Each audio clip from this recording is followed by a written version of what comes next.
Olá, pessoal. Sejam todos muito bem-vindos e bem-vindas. Eu sou o Felipe, que dá aqui para fora, orientador educacional.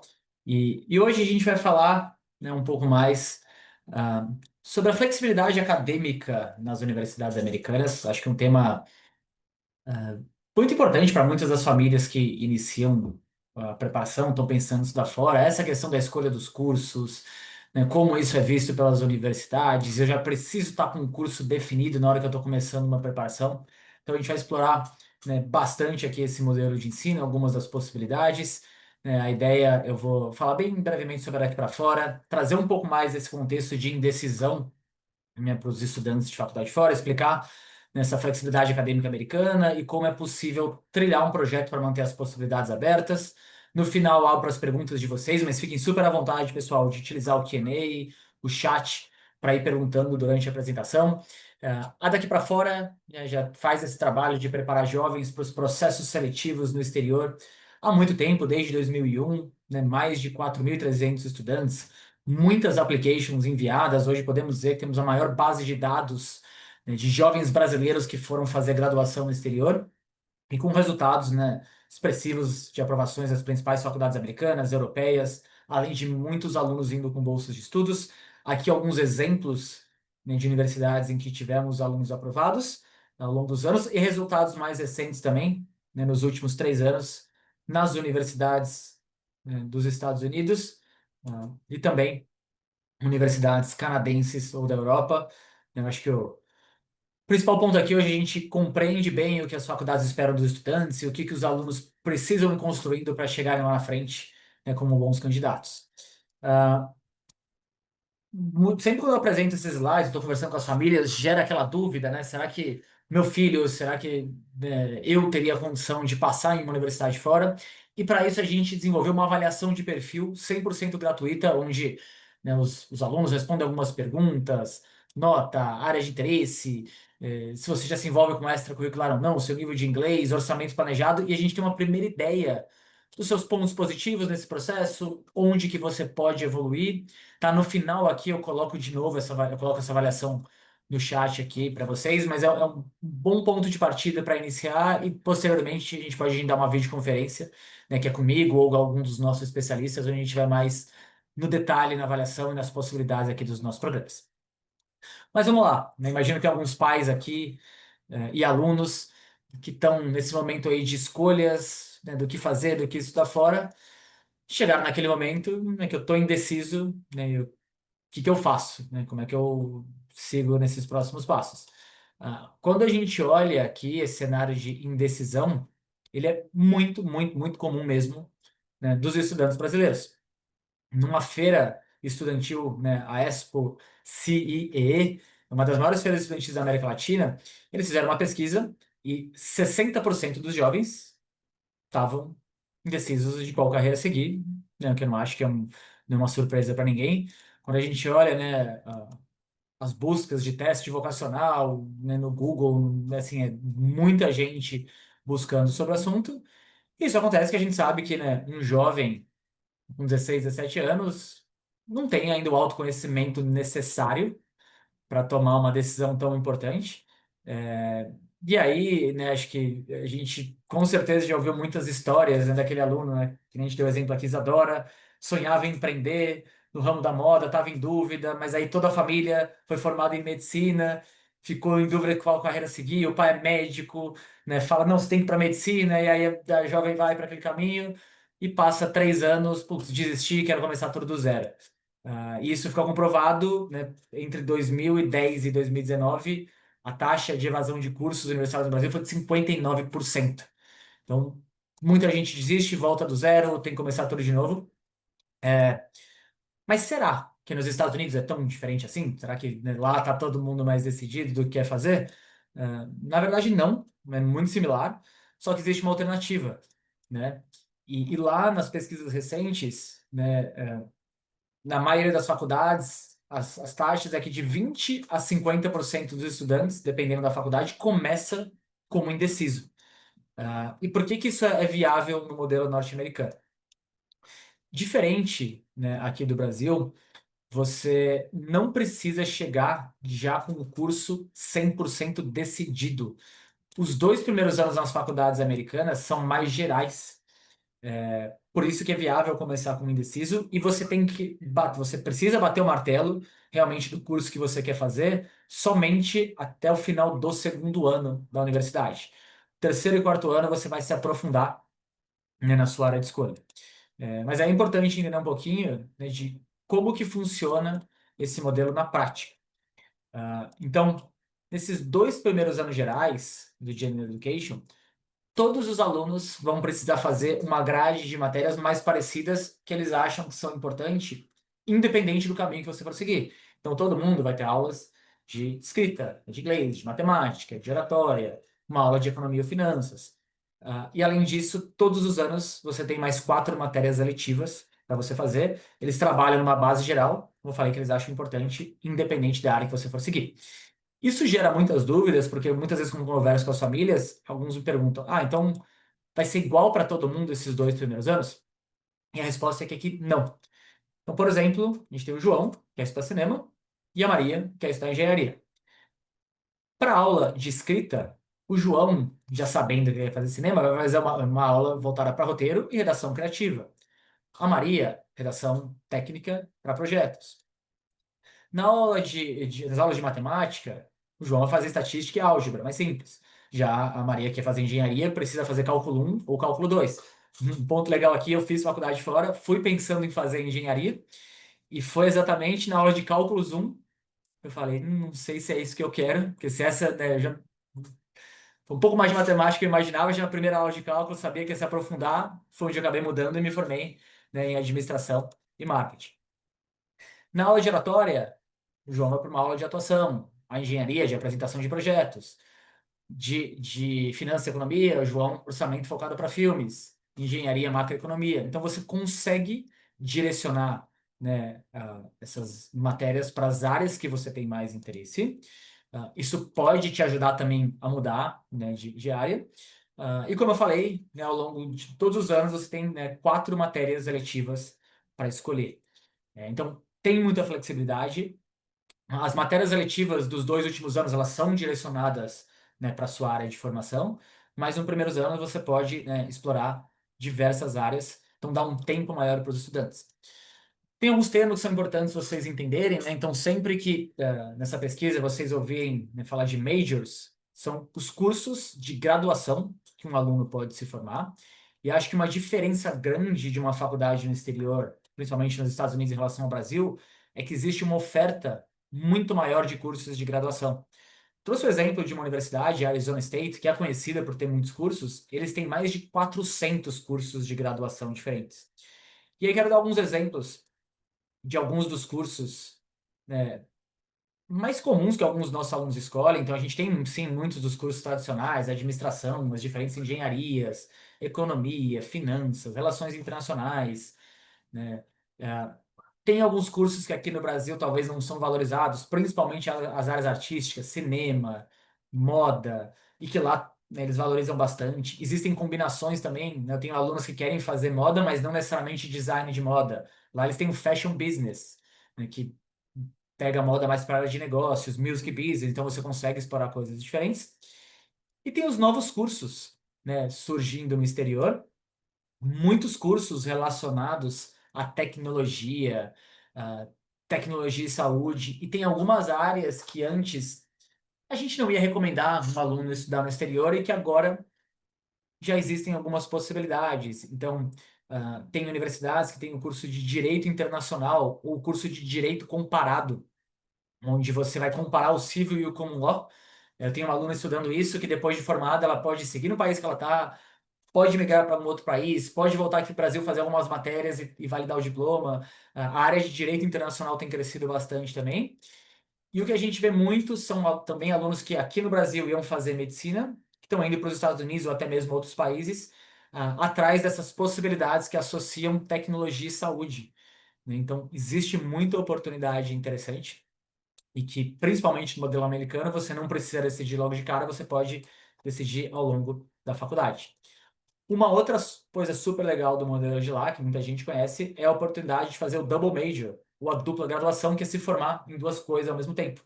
Como vocês viram, como vocês têm, né, aqueles 2 anos mais gerais e muitas das matérias vão servir para diversas áreas, fazendo uma combinação, você consegue sair formado em duas frentes. Como eu, que, né, me formei em administração e marketing. A gente tem muitos alunos que fazem isso em áreas correlatas, mas tem alguns também que fazem áreas bem distintas. Eu tenho um estudante nosso que faz design de games e psicologia. Eu perguntei para ele, o nome dele é Gabriel, né, Gabriel? Por que escolheu essas duas áreas? Ele falou que quer criar personagens mais complexos e para isso precisa entender melhor a mente humana. Então a gente vê esse modelo assim muito em linha com as mudanças que a gente vê no mercado de trabalho, no mundo, né? E por que não um jovem, às vezes com 17, 18 anos, que tem dois interesses diversos, por que ter que se limitar tão cedo, né, com o mundo mudando tanto e tão rápido? As universidades, elas também ajudam muito os alunos, em todo esse contexto, né, de escolhas, né, dos cursos e tudo mais. Todo estudante numa universidade americana, além dos professores, ele vai ter o que a gente chama de academic advisor. Ah, ele primeiro, né, ele vai ajudar o aluno a entender como que esse curso vai te ajudar lá na frente, a atingir, né, os seus objetivos profissionais. O que que você precisa de cada matéria para, né, para escolher o seu curso depois. Então, eu lembro, né, que fazendo essa aula de cálculos, no momento que eu estava não gostando tanto assim da aula, eu tive uma conversa com o meu academic advisor e ele falou: Ó, Felipe, se você já não está gostando dessa primeira aula, essas são as aulas que você vai ter depois quando você se aprofundar no curso de matemática. E entender isso para mim foi super importante. Começou a fazer, bom, acho que talvez eu quero mudar de área. É ele também que vai te ajudar com as mudanças de aulas, né, de agenda. Uma outra coisa bem legal, isso é também do modelo americano, diferente aqui do Brasil, que você estuda ou de manhã, ou de tarde, ou à noite, lá você consegue ter uma flexibilidade de escolha de aulas, né, para o seu dia a dia, para suas atividades. Então você pode ter uma aula de manhã, uma de tarde, uma de noite, e o Academic Advisor vai te ajudar com isso, ah, te orientar, né, nessas possibilidades de mudanças de cursos, o que que faz sentido, né, se você já está em algum caminho que já está chegando aí no final do segundo ano, você quer fazer uma mudança muito brusca, talvez tenha matérias que você não fez que você vai ter que refazer, então ele te ajuda a ter essa visão geral e, em linhas gerais, né, navegar por todas essas oportunidades, possibilidades, double major, tudo que você pode fazer na faculdade, né? Então, é alguém que fica muito próximo do estudante. Eu já vi muitos alunos nossos também conseguirem oportunidades no mercado de trabalho, né, cartas de recomendação para pós-graduação a partir desse contato próximo, principalmente com o Academic Advisor. Outro tema, né, muito legal é que as faculdades elas têm o centro de carreiras, né, e aqui mostrar o que, que o mercado oferece para esses estudantes, né, que estão já começando a almejar as oportunidades do mercado de trabalho. Então, literalmente lá, eles te ajudam, né, do zero, como buscar um trabalho, como montar o seu currículo, como se preparar para a entrevista. Eu tive um aluno que na universidade dele, ele estava estudando na Flórida, ele estudou finanças e eles tinham um programa dentro da universidade que era para participar, para te preparar especificamente para um programa de trainee do JP Morgan. E aí ele fez isso ao longo do penúltimo ano de faculdade dele, porque ele tinha que aplicar com um ano de antecedência e acabou passando. É papel do Career Center de conectar com as empresas, eles fazem diversas feiras de carreiras, estimulam muito o contato com ex-alunos da universidade. Então, tem muita possibilidade. A universidade de lá, elas, né, fazem o possível para que o aluno saia bem empregado. Outro tema bem legal, que a gente gosta bastante das possibilidades de lá, é a oportunidade que o estudante tem de testar se ele gosta ou não, daquele curso que ele está planejando fazer, de uma forma mais prática, né? Então, eles oferecem isso principalmente através dos clubes e organizações estudantis. Tem universidade, pessoal, que tem mais de 1.000 clubes de organização. Então, vai ter sempre de empreendedorismo, clubes de investimento. Eu tenho um estudante que estuda na University of Maryland, ele estuda finanças, ele mais 7 jovens têm autonomia para gerir um fundo de US$ 150.000 na Bolsa de Valores. Ele está no terceiro ano, né, de universidade. Centro de engenharia, estúdio de música. Então, o estudante ele tem a oportunidade de estudar a teoria, mas também de colocar a mão na massa na prática. Isso pode fazer com que você mude de rotas ou se interesse por algo que você nem imaginava. Um outro exemplo, Bruno, um estudante nosso, ele passou numa faculdade brasileira, começou a estudar biologia, né, trancou, foi para o exterior, chegou com essa ideia de biologia. O roommate dele, o colega de quarto dele, estudava, né, queria estudar ciência da computação, tecnologia, e estava lá envolvido com um clube de inteligência artificial. Isso já faz uns 4, 5 anos. O Bruno achou interessante, começou a frequentar o clube com ele, acabou se formando também em ciências da computação, né? Aqui provavelmente teria cursado biologia por todo o período. Então essa parte prática, né, ajuda bastante os estudantes. Mas se mesmo assim, né, você está escolhendo o curso, começou, pô, não estou gostando, mudar de curso é muito comum. Tem um estudo recente, né, acho que foi do ano de 2021. Naquele ano, 52% dos graduados, né, tinham mudado pelo menos uma vez de curso ao longo do período universitário. E tem universidades, né, que o número aumenta ainda mais. Teve um ano que é o Ohio State, né, teve 75% dos alunos que pelo menos mudaram uma vez de universidade. Então, é um modelo que te permite essa mudança, e eu já citei alguns casos aqui, mas quero trazer exemplos específicos também, né, mais alguns de estudantes. O primeiro deles, o Gabriel, que, né, se preparou aqui conosco, começou a preparação no segundo ano do ensino médio. O Gabriel eu conheço bem, que ele acabou fazendo estágio com a gente, então eu fiquei bem próximo dele. O sonho de vida dele era ser jornalista esportivo, narrador, a gente até apelidou ele de Milton Leite, que ele era fã do Milton Leite, enfim. Foi para a Universidade de Nebraska, e já no segundo semestre da universidade, ele começou a trabalhar no departamento, no Athletic Department, né, virou assessor de imprensa de alguns times, começou no time de tênis, depois no de basquete. Durante as férias de verão, ele fez estágio no Globo Esporte, aqui, né, de Santos. Ah, testou tudo. Ele conseguiu chegar a comentar jogos, né, do time de soccer. E depois de 2 anos, o que ele percebeu, né, que ele gostava de esporte, mas não queria, né, trabalhar na área de estar como no jornalismo esportivo, que ele se interessava mais pelos negócios, para talvez trabalhar na parte esportiva, mas mais no business. E ele acabou, né, se formando em administração e jornalismo. Ah, e aí, mais um caso que imagina se tivesse feito jornalismo esportivo aqui no Brasil, talvez ele ia chegar nessas mesmas conclusões, já depois de alguns anos de mercado de trabalho. E ele fala que foi valioso essa formação de jornalismo, ele escreve muito bem, aprendeu a se comunicar, só quis seguir uma trilha diferente. Segundo caso, né, Pietro começou a se preparar conosco no primeiro ano do ensino médio, né, era um apaixonado por literatura, gostava de ler bastante, né, também tinha muito interesse por essa parte de economia, né, enfim, e foi para a faculdade pensando em economia e literatura. Ele foi estudar, né, na verdade já se formou em Harvard, e na universidade, né, ele estava num período onde ele começou a ver muitos jovens passando por aquela questão, né, de saúde mental, problemas de depressão, e começou a realmente se interessar muito por esse assunto. Nos primeiros anos, ele fez uma aula de psicologia, que é uma das aulas de ciências que você pode fazer, e se encantou pela área e se formou em psicologia. Então, mudou completamente. E o último caso, né, que é um que a gente tem visto casos similares, vários, né, alunos parecidos com a Mariana, também começou a se preparar conosco no primeiro ano do ensino médio, e desde muito cedo, o foco dela foi estudar medicina. Era que o pai dela era médico, veio de família de médicos, então era o que ela estava caminhando. Ela foi, né, para uma faculdade americana, né, acabou passando em Brown.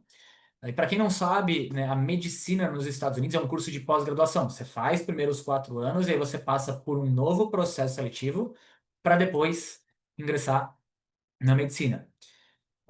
Ela começou a se encantar por possíveis outras áreas, acabou se formando em biologia molecular e hoje ela trabalha em um dos maiores laboratórios farmacêuticos do mundo. Né? Tá feliz da vida, acabou mudando esse foco da medicina, tá envolvida com saúde. Eu tive uma conversa com ela recente, onde ela falou que que os projetos que ela trabalha, ela não pode nem contar para a família e que tem coisas que, se derem certo, podem revolucionar a saúde no mundo. Então, tem muitas possibilidades. Eu acredito bastante que essa flexibilidade de ensino, né, pode dar mais tempo para os alunos se conhecerem, tomarem decisões mais tranquilas e terem essa oportunidade de colocar a mão na massa. Mas trazendo aqui, ó, vindo para a realidade de vocês, os dos filhos de vocês aqui hoje, acho que muitos ainda podem Se deparar para essa pergunta, tá, legal, você falou um monte de coisa, mas eu não sei ainda o que eu quero fazer, né? Quero me preparar para estudar fora, mas não tenho mais a menor ideia do curso, estou indeciso entre área de saúde ou design, o que que eu faço? Não tem problema, pessoal. 70% dos alunos que começam a preparação conosco não tem curso definido. Ah, tem alguns que nem têm certeza ainda 100% se querem ou não estudar fora, mas também não querem fechar essa possibilidade. E é possível você iniciar um projeto sem estar decidido, porque muitos dos pontos que você precisa trabalhar, eles vão ser os mesmos, independente, né, do que você vai estudar. Então, como se preparar para estudar fora? Quais são os pontos que eu tenho que olhar, né, e que vão me abrir mais portas? O primeiro deles, notas escolares. Eu diria que é o primeiro ponto que mais universidades avaliam, né? Então, no seu histórico, geralmente a partir do nono ano nas faculdades americanas ou, né, segundo, terceiro ano em alguns países da Europa. Então, independente do que você vai estudar, se dedicar para ter boas notas vai te abrir mais portas.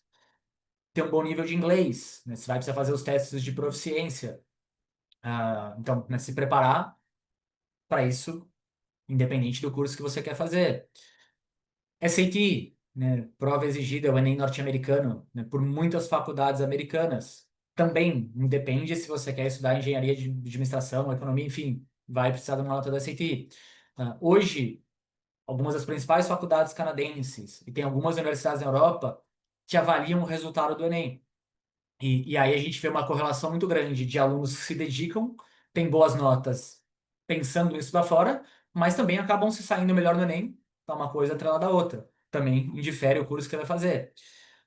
Atividades extracurriculares, todo esse seu envolvimento fora de sala de aula, né, trabalho voluntário, empresa de conhecimento, esporte, atividade artística, tudo isso conta. Aqui, vou colocar um asterisco, para um aluno que já está mais decidido uma área que ele quer estudar, pode ser interessante sim se envolver com algo relacionado com essa área. Mas eu já tive sim diversos casos de alunos que fizeram atividades bem relevantes que não necessariamente estavam conectados com o que eles queriam estudar, porque eles não sabiam naquele momento que eles estavam fazendo, e ainda assim tiveram bons resultados. Então não é uma obrigação, né, já saber e você pode, né, explorar. Em muitos casos, a gente vê alunos que, a partir desse envolvimento com as extracurriculares, começam a encontrar caminhos do que eles querem estudar, começa a se abrir portas. E para quem pensa ou já tem esse viés mais artístico e está planejando estudar um curso artístico, aí começar a desenvolver essas habilidades, né, que vão ser necessárias para os portfólios ou audições que as universidades pedem. Aqui sim já é alguém que já tem algo mais específico. E o legal é que vocês, né, se planejando e se preparando para estudar fora, vocês conseguem conciliar muito bem com uma preparação aqui no Brasil. Isso acontece porque o início do curso lá no exterior vai ser, né, somente em agosto, depois do ano que você se forma aqui no Brasil, né, no terceiro ano do ensino médio. Então, chegando no final do terceiro ano, é o momento que você faz o Enem e envia as applications para as faculdades de fora. Né? Tem os vestibulares aqui do Brasil, geralmente também em dezembro. Sai os resultados das faculdades brasileiras em janeiro. E aí, em fevereiro, você começa, né, o seu curso no Brasil. Os resultados no exterior normalmente saem a partir de março. E você tem, em geral, até maio ou junho, dependendo do país, para decidir se você fica aqui no Brasil ou se você vai escolher a faculdade que você passou no exterior. Então, muitas famílias visitam, conhecem, comparam, e aí sim você toma a decisão entre seguir, né, por aqui ou ir fazer faculdade fora. Então, fica muito mais fácil tendo as opções para comparar, é, e não ter que tomar essa decisão antes. Acho que a principal decisão de um estudante inicial é: quero me preparar para manter essa porta aberta ou não. E nessa preparação, possibilidades de portas abertas, o que eu escuto bastante, talvez alguns de vocês já tenham ouvido falar, né, do termo gap year. Muita gente me pergunta se isso vale a pena, né? Primeiro, o que que é um gap year? Então, imagina que eu estou concluindo agora o terceiro ano do ensino médio, então eu poderia aplicar para a faculdade agora nesse ano, para iniciar em agosto do ano que vem, mas eu decido não começar agora, não aplicar agora, me preparar mais ao longo do ano que vem e aplicar, né, no final de 2026. Isso vale a pena? Sim, em alguns casos pode sim valer muito a pena. Então imagina que eu decidi agora que eu quero aplicar para fora, não tive o tempo de me preparar, né, ainda não tô, ou preciso evoluir, fiz um primeiro simulário de SAT, minha nota está muito abaixo do que eu preciso, ou para as universidades que eu quero aplicar, testes extracurriculares de muito peso e muita relevância são importantes, eu não coloquei esse tempo. Poxa, o gap year vai ser de extrema importância, porque você vai ter tempo de conseguir, né, fazer, né, tudo o que é necessário para ser um candidato competitivo no ano que vem. Um outro tema que acontece também em alguns casos, a gente tem alguns alunos que nos ligam, né, março, abril, quando estão saindo as respostas. Ah, eu passei, poxa, mas eu não passei naquela faculdade que eu queria. Ou eu precisava de bolsa, poxa, mas não consegui a bolsa que eu queria. Posso tentar de novo no ano seguinte? Sim, a gente já teve casos, né, de alunos que não tinham passado, tinham tentado sozinho, no ano seguinte se prepararam conosco e passaram na faculdade que tinham sido rejeitados. Só que é sempre muito importante em casos assim a gente entender por que que você não passou. E se é viável, né, você correr atrás daquilo que você não tinha. Se, por exemplo, naquela faculdade você não passou porque suas notas escolares não eram boas o suficientes, para aquela em específico, né, o gap year não vai ajudar. Mas a gente consegue fazer essa avaliação. Né, alunos que estão no terceiro ano agora, que ainda almejam se candidatar, mas não começaram, não se movimentaram em nada, dá para a gente avaliar onde vocês estão, para ver se, né, ainda daria para aplicar esse ano ou se realmente faz sentido tentar o gap year. Já vi que chegou algumas perguntas. Antes de abrir para as perguntas aqui de vocês, quero brevemente explicar, né, como que funciona o nosso trabalho e nossa orientação individualizada para esse projeto. Então, a gente tem dois programas para os alunos que estão no nono, primeiro, segundo, né, ano do ensino médio, ou no 11º para quem está no calendário internacional. A gente tem a fase de preparação. Né? O grande objetivo dela é ajudar vocês a chegarem mais bem preparados para o ano de candidatura, a partir do envolvimento das atividades extracurriculares, escolhas corretas, né? Ajudar vocês a priorizar o que de fato é relevante. Aqui eu coloquei orientação de escolhas acadêmicas, que é uma antiga orientação vocacional. Então, como a gente falou muito hoje, muitos alunos indecisos do que querem fazer. A gente ajuda o aluno a se conhecer um pouco mais. Fazemos alguns testes para medir quais são as suas principais habilidades, quais áreas estão mais, né, relacionadas com isso. E aí ajudar você a entender, tá? Se eu for estudar engenharia, qual que vai ser minha grade curricular? Se eu estudar esse curso, se eu quiser ficar no exterior, tem boas possibilidades? Se eu quiser voltar para o Brasil depois, como o mercado me recebe? Então eu quero que os alunos façam escolhas mais conscientes no último ano. Traçamos metas de notas, temos os cursos preparatórios para as provas. Aí para os alunos artísticos, a gente começa a trabalhar as habilidades dos portfólios. Então, o programa de preparação, pessoal, já pode começar a partir do nono ano, né, do ensino fundamental. E para quem está no último ano do ensino médio, no ano de candidatura, o foco já é mais direcionado para a candidatura em si. Então, selecionar as universidades de acordo com o perfil, necessidade ou não de bolsa, é, né, as suas notas, notas que a faculdade exige. A gente segue com a preparação para as provas. Para as faculdades de fora, né, os essays, as redações, né, tem um papel importantíssimo na admissão, então a gente trabalha nessa parte, além de toda a orientação de application, prazos, pré-requisitos, envio para as universidades, e a gente dá todo o suporte até os estudantes chegarem por lá. Tá?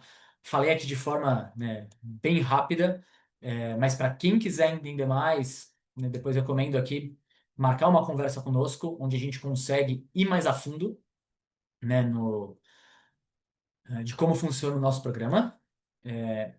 E aí, pessoal, eu já vou abrir aqui para as perguntas, né, de todos. Mas antes, a gente sempre, né, nos últimos eventos, a gente está tentando ao máximo conhecer a nossa audiência, né, o que cada um tem em mente. Então, eu vou deixar aqui um minutinho para vocês.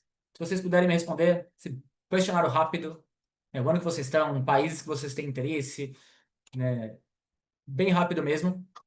E aí depois eu já abro para as perguntas e respostas de todos. Bom, obrigado, pessoal, por todos aqui que responderam.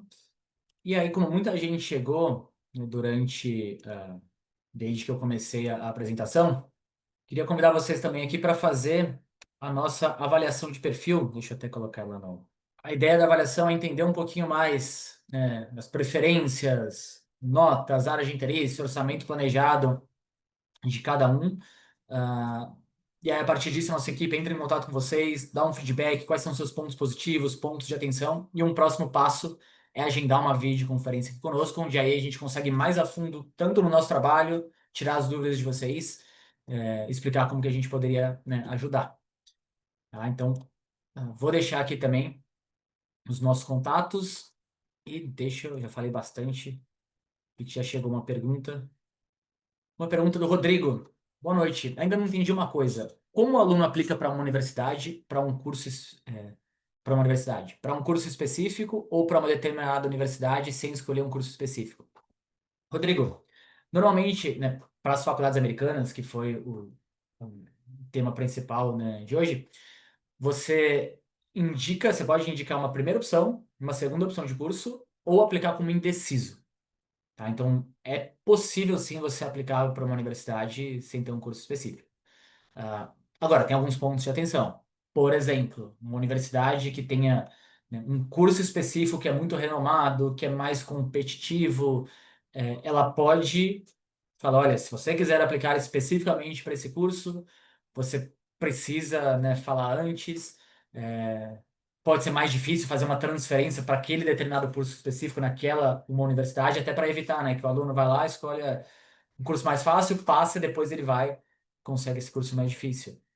Mas existe sim uma boa flexibilidade em muitas faculdades onde você consegue mudar e dá para aplicar, né, sem um curso específico. Eu diria que a maioria dos nossos alunos tem uma primeira, uma segunda opção, mas muitos acabam mudando, né, durante a universidade. é, e às vezes a segunda opção, por exemplo, é indecisa. E acho que é importante frisar, as dúvidas não precisam ser somente sobre o que eu falei aqui hoje, podem ser sobre outros temas aqui também. Tá? Fiquem super à vontade para utilizar aqui o nosso Q&A ou o chat. Vocês estão conseguindo, pessoal, utilizar aqui o chat? Patrícia, eu vi que você levantou a mão. Deixa eu, talvez você queira falar. Dá para eu habilitar também, pessoal, vocês para. Patrícia perguntou. E o caminho para as bolsas? Ah, perfeito, Patrícia. É, Existem hoje, né, alguns tipos de bolsas principais que as faculdades oferecem. O mais comum, Patrícia, são bolsas por mérito acadêmico. Geralmente essas bolsas vão ser baseadas ou nas notas escolares ou nas notas de prova que aquele estudante fez. É, Acho que alguns pontos de atenção para esse tipo de bolsa. Em algumas universidades, só de você se candidatar, você já é, né, considerado. E tem algumas outras que vão ter uma candidatura para a faculdade e uma para bolsa separado. Tá? E normalmente, quando tem essa candidatura separada, é quando tem alguma redação, algum requisito adicional. Ponto de atenção também, normalmente, quando você aplica para bolsa, costuma ter um prazo antecipado. Tá? Além das bolsas por mérito acadêmico, tem as bolsas por necessidade financeira.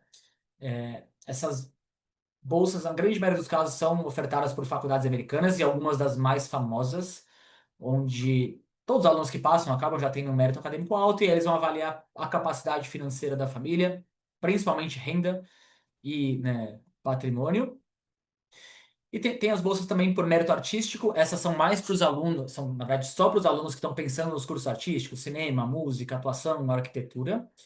E aí vai ser através da análise do portfólio e da audição. E tem as bolsas esportivas que são para atletas de alto rendimento e vão ser concedidas pelo treinador daquela modalidade. Tá? Aqui na Daqui para Fora, essa pesquisa e avaliação das possibilidades de bolsa faz parte do nosso trabalho. Então, acho super importante de frisar que antes de iniciar né, a consultoria formal com o estudante, a gente avalia o que aquele aluno tem em mente, as notas, a área de interesse, se tiver uma área de interesse, o país que quer estudar e o orçamento da família, para já dar um norte para vocês se é viável ou o que esse aluno precisa atingir para conseguir opções dentro do que a família pode, né, investir. O Rogério perguntou, né? E agora com as novas condições de obtenção de visto para os Estados Unidos, o que que pode mudar? Rogério, olhando por enquanto da nossa turma desse ano, o que que aconteceu, né? As universidades, o consulado, ele fechou, né? Acho que foram 8 dias.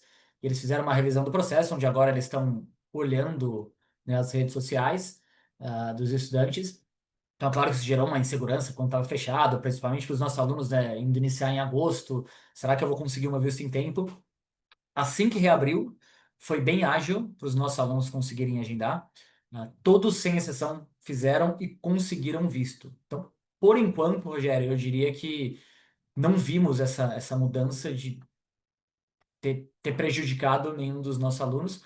mas é claro que a gente está muito atento a isso, é, e espero que siga dessa forma também com a turma do ano que vem. Mas por enquanto, não tivemos mudanças práticas que atrapalharam os nossos alunos.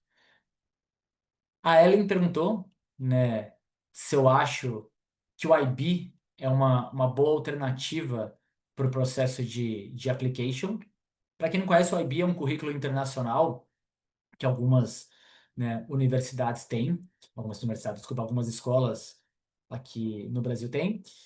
E é um currículo sim, interessante, ele ajuda você a se desenvolver em vários aspectos, estimula esse envolvimento de extracurriculares, ele abre portas, né, em alguns países que, em alguns casos só o currículo brasileiro não consegue.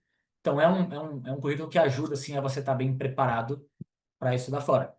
Dito isso, a gente tem vários alunos que estudam em colégios tradicionais de currículo brasileiro e que conseguiram ter excelentes resultados no processo seletivo, né, não estando em uma escola IB. Então, o IB é sim muito bom, mas, né, você consegue também aplicar para vários locais fora, né, estudando numa escola de currículo brasileiro. A Ellen perguntou também, né, quais sites na internet ela consegue pesquisar sobre as bolsas. Ellen, eu olharia, né, em muito, assim, os sites que você vai conseguir mais informações gerais, né, US News, Niche, Times of Higher Education, e os sites das próprias faculdades. A parte de bolsas, né, acho que muitas aqui devem pesquisar, não é tão simples assim encontrar as informações sempre específicas no site. Tem algumas faculdades até que tem, né? Na nossa universidade, se você tem uma média geral tanto, tirou tanto no SAT, você consegue uma bolsa de tanto. Mas tem muitas faculdades que vão tentar estimular que os alunos apliquem. Então, não necessariamente vão ter todas as informações. Ah, a bolsa pode ser até de tanto a tanto, mas não tem muita informação do que exatamente você precisa. Justamente porque quanto mais applications eles tiverem, mais receita, mais seletiva a faculdade fica. Então, não é tão simples assim de encontrar todas as informações. Vou escrever alguns dos sites que eu passei aqui para vocês. Passei aqui para você, mas aqui costumam ser informações mais gerais, né, de quanto de bolsa aquela faculdade oferece. Infelizmente não tem assim informações específicas, né? Ah, para brasileiros essa faculdade oferta tanto de bolsa. Aqui acho que é um ponto que a gente ajuda muito também na daqui para fora, por ter uma base de dados muito grande. Então, na hora que a gente vai recomendar uma faculdade para o aluno, se ele precisa de bolsa naquela faculdade, eu vou olhar no meu histórico para ver, bom, quantos alunos tiveram bolsa naquela faculdade, qual que foi o tamanho de bolsa média, uma bolsa mais alta, para ver se existe de fato a chance de chegar dentro do que a família precisa e o que ele precisa para competir, né? Então, eu preciso de uma bolsa de X, né? Mas os alunos que tiveram essa bolsa tinham média 9, eu tenho média 8. Putz, para essa faculdade talvez não seja interessante, mas eu tenho essa outra que aceita. Então, é muito do nosso trabalho aqui. Tá? Pessoal, deixei o nosso contato aqui de WhatsApp também, né? Para quem tiver alguma dúvida, de repente, mais específica, ou quiser agendar aqui uma conversa conosco, fiquem super à vontade para nos contatar por WhatsApp. Excelente pergunta da Patrícia. Cidadania italiana ou britânica muda o valor? Sim, Patrícia. Para as universidades na Europa, principalmente as públicas, muitas vezes elas terão dois valores. Um para quem não é cidadão europeu e outro para quem é. E aí, para quem é, esses valores são bem mais acessíveis. Vou te dar um exemplo na Holanda. Muitas das faculdades públicas de lá, para quem não é cidadão, só a parte de aulas vai custar 12, 13, 14 mil euros por ano. Para quem é, 2.200 euros por ano. Então, existem possibilidades bem interessantes. E para a britânica, né, mudaria para o Reino Unido, para lá. Eles também têm nas faculdades públicas essa mesma questão. É, a Ellen fez uma pergunta bem legal, né? O que você acha que alunos que passaram em Ivy Leagues, né, fizeram de mais importante para passar e os que não passaram deixaram de fazer? Ellen, eu vejo uma soma de fatores. Acho que o primeiro ponto para quem está mirando, né, nessas faculdades muito seletivas, muito famosas, então um bom currículo acadêmico é super importante. Então ter boas notas, geralmente os alunos que passam em Ivy Leagues, além da média geral ser boa, eles acabam estando entre os principais alunos, né, da sua série, top 5%, top 10%. Tem um bom resultado, né, no SAT, então vale 1.600 pontos, o normal, né, de 1.500 pontos ou mais, né, claro, vão bem também no teste de proficiência, que essa costuma ser a primeira régua inicial acadêmica, né, onde as universidades como a Ivy Leagues vão filtrar candidatos. E aí, onde eu vejo que é o grande diferencial, Ellen, é essa parte de extracurricular. Então a gente vê que os alunos passaram nesse tipo de faculdade, tiveram projetos, né, relevantes, onde eles se engajaram, tiveram bons resultados. Muitas vezes esses projetos e essas atividades tiveram uma forte conexão, né, com quem é esse aluno, com os interesses futuros deles, então eles conseguiram ter tudo isso muito bem alinhado. ah, e, né, acabaram conseguindo expressar isso muito bem nas gerações. Então, eu acho que nesse tipo de faculdade, as notas são o que fazem você competir, mas o perfil pessoal, extracurricular, a redação é o que vai te diferenciar de outros candidatos. E aí fica o meu convite, eu vou deixar aqui para vocês, na nossa página de eventos, a gente tem, se vocês descerem, a gente tem a nossa feira de universidades, que a gente faz todos os semestres, elas estão lá e tem alguns alunos de Ivy Leagues que, né, falaram lá, e aí eles falaram um pouco da vida na universidade, mas também de como foi o processo deles, né, nessa preparação. Então fica o convite para vocês assistirem, acho que pode, né, ajudar bastante. Ah, mais uma pergunta aqui do Roberto. Qual o custo médio para uma universidade nos Estados Unidos? Roberto, considerando as despesas de aula, moradia e alimentação, as faculdades americanas vão variar de 30 até 90 mil dólares americanos por ano, tá? Essa variação não é só baseada na qualidade, mas também na localização, se a faculdade é pública ou privada, é, tem uma série de fatores aí que podem influenciar. Deixa eu até usar esse slide aqui. Eu tenho um slide dos valores para mostrar aqui para vocês. Então, aqui tem as referências, né, não só das faculdades americanas, mas também nos outros países, né, no Reino Unido, de 30 a 50 mil libras por ano, Canadá, de 30 a 90 mil dólares canadenses por ano, e né, na Europa continental, de 15 a 45 mil euros por ano, tá? Considerando esse valor total. Nas faculdades europeias, né, quando a gente considera só a parte de aulas, nas públicas existem algumas opções bem acessíveis que começam a partir de 800 euros no ano, nos países onde a gente atua, e aí o restante acaba sendo mais, né, despesas de moradia e alimentação. A pergunta aqui do Joel, o que que cai no SAT? Joel, o SAT ele só tem matemática e inglês, interpretação de textos, né, gramática, e matemática, álgebra, trigonometria.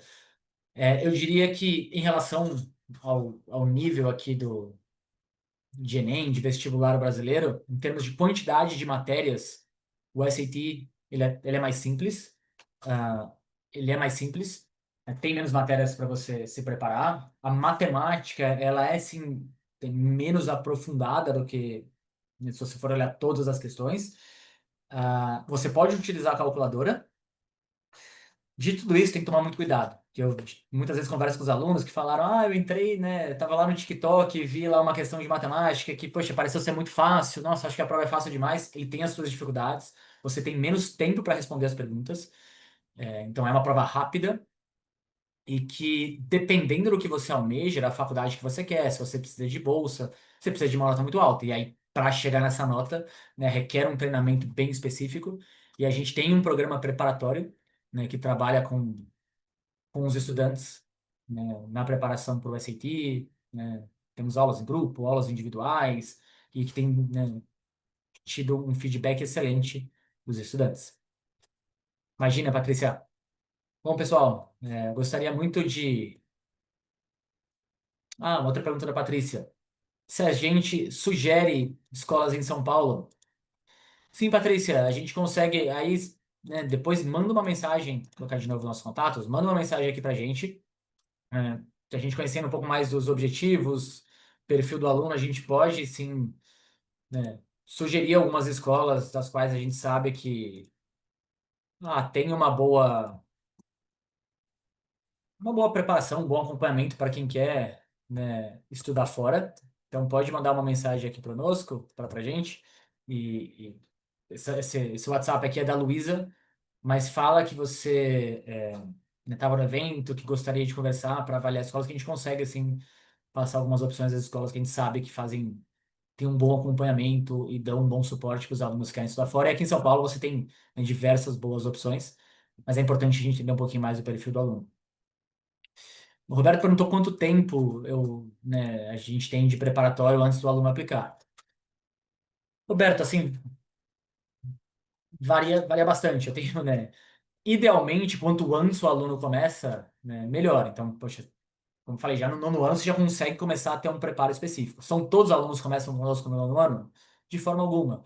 Eu tenho alguns alunos que chegam, né, para a gente no último ano da candidatura, que ainda assim conseguem um bom trabalho. Pensando na fase de candidatura, que é essa que você vai ter que escolher as faculdades, trabalhar nas redações, né, para muita gente que ainda não começou a se preparar para as provas, eu estimaria que pelo menos o ideal é você começar uns 10 meses antes que você vai aplicar para se fazer com calma.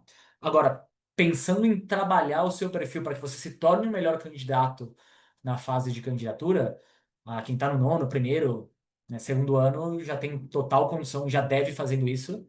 E acho que a ideia de trabalhar com mais calma e antecedência é justamente você construir um perfil com mais calma, poder explorar as atividades extracurriculares e fazer um pouquinho toda semana para lá na frente, no acumulado, ter feito muita coisa. Mas eu diria que a gente tem alunos em diversos momentos iniciando aqui o projeto de preparação conosco. Bom, pessoal, eu queria muito agradecer a participação de todos, né? Quase uma hora aqui, todos me escutando, muita gente ainda conectada. Prazer estar com vocês. Nos vemos nos próximos eventos. E como eu falei, né, reforçar aqui mais uma vez, faça uma avaliação de perfil. Acho que dá para, né, a gente ter uma ideia bem legal de onde está cada um. Marque uma conversa conosco e vai ser um prazer conhecê-los. Uma boa noite. Nos vemos nos próximos. Tchau, tchau.